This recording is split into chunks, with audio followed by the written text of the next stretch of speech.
Joining me now to talk about her legacy and the historic special relationship between Britain and the United States is my very good friend, Woody Johnson, former ambassador to the Court of St. James and also the chairman of the New York Jets, and an old friend, as I said. Woody, you're a prince for doing this on very short notice. We're all mourning Queen Elizabeth. You spent a lot of time with her as our ambassador to Great Britain. What can you tell us? What stands out in your mind? Well, Larry, I really agree with your first statement. This is an unbelievably important day in the history of the world, really, but particularly the U.S. and our greatest ally, the U.K. And, I spent a lot of time with her. And really, when you're an ambassador, particularly an ambassador from the U.S., the Queen is always part of your life, either on a daily basis or you're thinking about what events are coming up or what her impression might be on whatever topic you might be talking about. You know, from all the reports, I just met her once, many years ago, just once. This was way before I was working in the Trump administration. But from all you hear from people, and we all have lots of friends in London and so forth, she was somebody who was always up to speed about current events. You couldn't really put anything over on her. No, Larry, she had similar to President Trump. She had a photographic memory all the way back to her childhood. And she had so many people reporting to her every day, not reporting to her because she wasn't a government official, but, she met with the prime minister once a week. She met with all of her military, the Royal Navy and the Air Force and so on, once a year or more. And so she knew everything that was going on. It was really, really pretty amazing.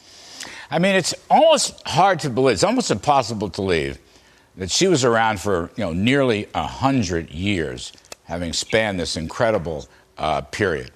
And she had her difficulties and she had her great triumphs.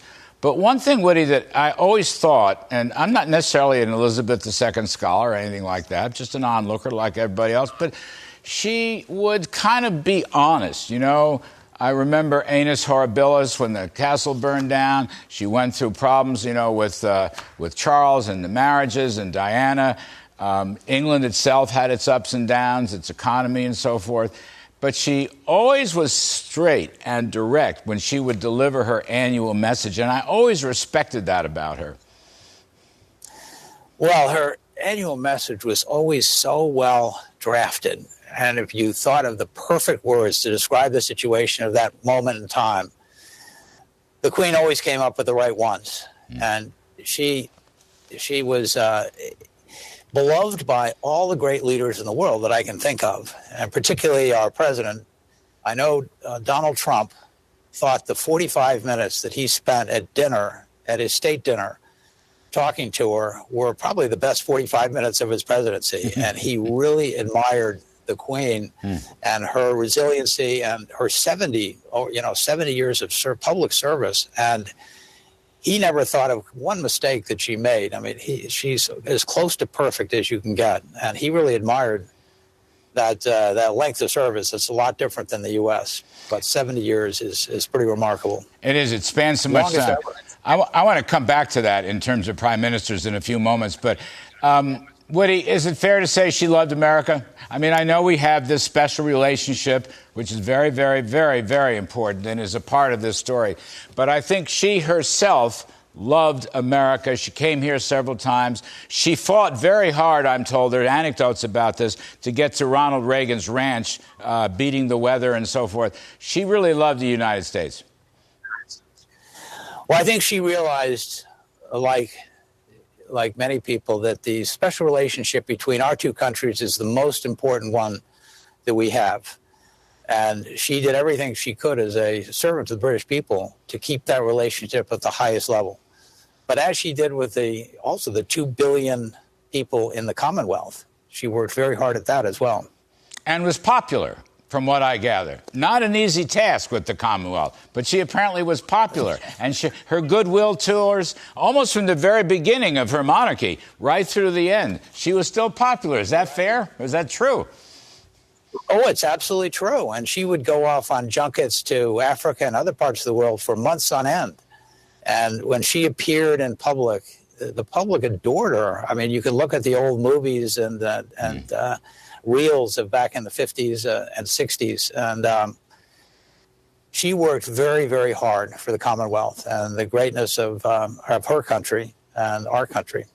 And she gave this great speech as a teenager, actually a couple things as a teenager, and this has all been in the various movies and documentaries and stuff. She gave this great speech during World War II that she said, "I will dedicate myself to public service for the rest of her days."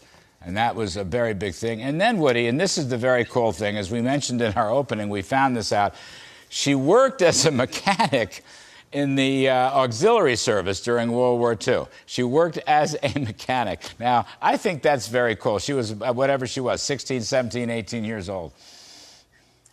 Yeah, I mean, I think to say that you're going to give your life to public service, to that position, is something that I can imagine a lot of us would say, but actually to pull it off and to actually do it and work every single day for 70 years for the public good is incredible. And a lot of it came, you know, my mother was 99, 5 years older, and they were similar in some ways, that they had that can-do attitude. And then when the chips are down, she would do whatever, whether it was being a car mechanic or driving or going through the rubble with her father of London, and against the advice of her counselors.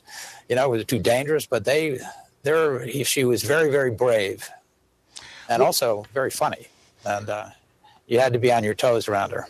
Woody, this is a serious question. In your 4 years as Ambassador Britain, did the Britons like her, respect her, adore her, mixed bag? I mean, were they behind her? You've had a bunch of prime ministers and so forth and so on. Not everything has worked well in Britain, including most recently. We'll get to that in a second. But do you think the people, I mean, she's the monarch. Some people said that she was distant. Other people will say that Tony Blair brought her back to the common people during the crisis about Diana and so forth. Did the Britons like her? Did they love her? Or was it a mixed bag? There was no question they loved her. And it wasn't a mixed bag at all. And nobody takes credit, I think, Tony Blair or anybody else, really, for her actions and what she accomplished. You know, she was dedicated to this job, and she had to make very, very hard family decisions and other decisions, I imagine, very, very difficult. And she made them with such grace and honor and dignity and aplomb and every great word you can use in the English language. She epitomized the best of the best. Would you check in with the company, as they call it, the Queen and her private secretary, when you were going to make a statement on behalf of the U.S. or make a decision or a policy action? Would you check in to get feedback? No, I wouldn't do that. No, the monarchy is a different relationship than we have with our legislative body or our executive branch or judicial. She was there and kind of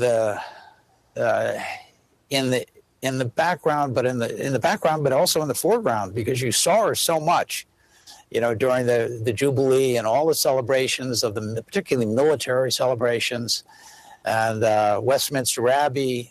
Very frequently, she'd be celebrating something that could only have the dignity and the everybody's attention if she was there, and she went. She did those things up until, I think, a year ago. Particularly, she was everywhere.